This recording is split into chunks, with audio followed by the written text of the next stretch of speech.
అన్న నమస్తే, మీ పేరన్నా? నా పేరు కోటేశ్వరరావు అండి. మామూలుగా వర్క్ ఏం చేస్తారు? డయాగ్నోస్టిక్ సెంటర్స్ అండి, హాస్పిటల్ సైడ్ అండి. అన్న మరేంటి ఈ రోజున ముస్లిమ్స్కి మంచి చేసిన ప్రభుత్వం ఏదంటే మీరేం చెప్తారు అసలు? ముస్లిమ్స్కి మంచి చేసిన ప్రభుత్వం అంటే కూటమి ప్రభుత్వమేనండి.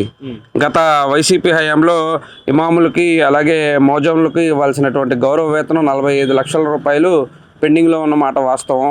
వాటిని కూడా మా కూటమి ప్రభుత్వం క్లియర్ చేస్తానని చెప్తుంది.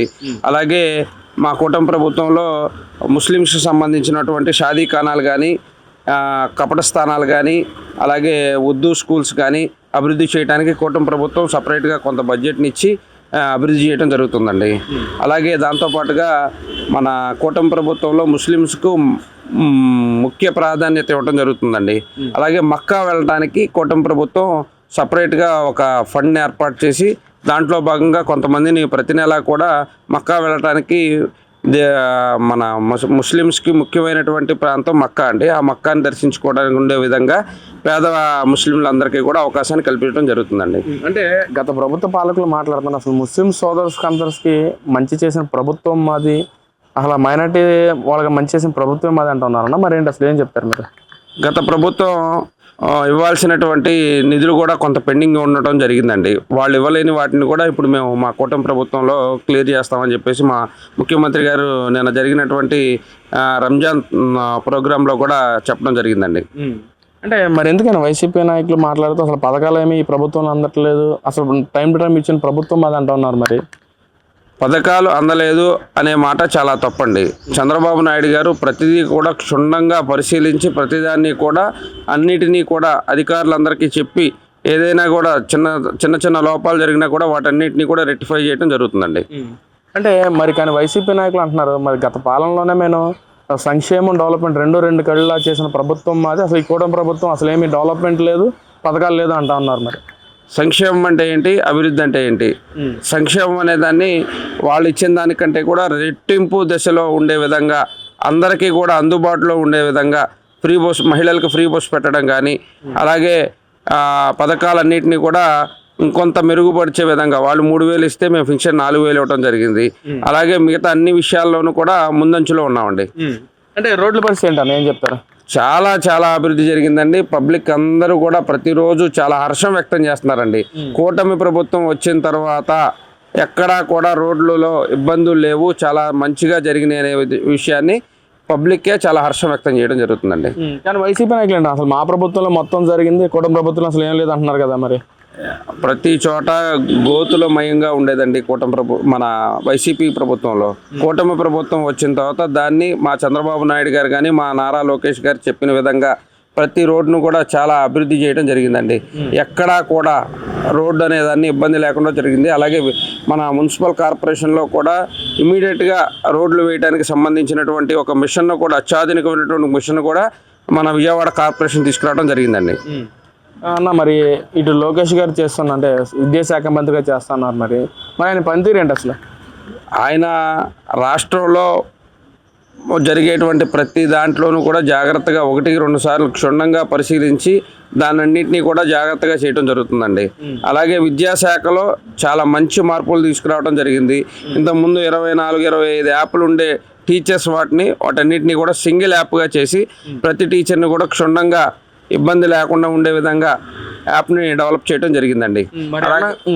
అలాగే పిల్లలందరికీ కూడా మధ్యాహ్న అన్నదాన పథకం చాలా మంచిగా ఉండే విధంగా, అలాగే రోజు మెను చక్కగా అందే విధంగా ఉండే విధంగా, అలాగే ప్రతి స్కూల్లోనూ రోజుకు ఒక టీచర్ పిల్లలతో పాటు భోంచేసే విధంగా, అలాగే దాంతోపాటు పేరెంట్స్ కూడా రోజుకొక పేరెంట్ వచ్చి భోంచేసే ఉండే విధంగా సదుపాయం కల్పించడం జరిగిందండి. అలాగే మా ప్రతి ఎమ్మెల్యేలు నియోజకవర్గంలో ఉన్న ప్రతి స్కూల్లోనూ మధ్యాహ్న అన్నదాన పథకంలో రోజు ఒక చోటకి వెళ్ళి అవకాశం ఉన్న చోటల్లా కూడా అక్కడ మధ్యాహ్న అన్నదాన పథకాన్ని పరిశీలించి వాళ్ళు కూడా పిల్లలతో కలిసి భోంచేయడం జరుగుతుందండి.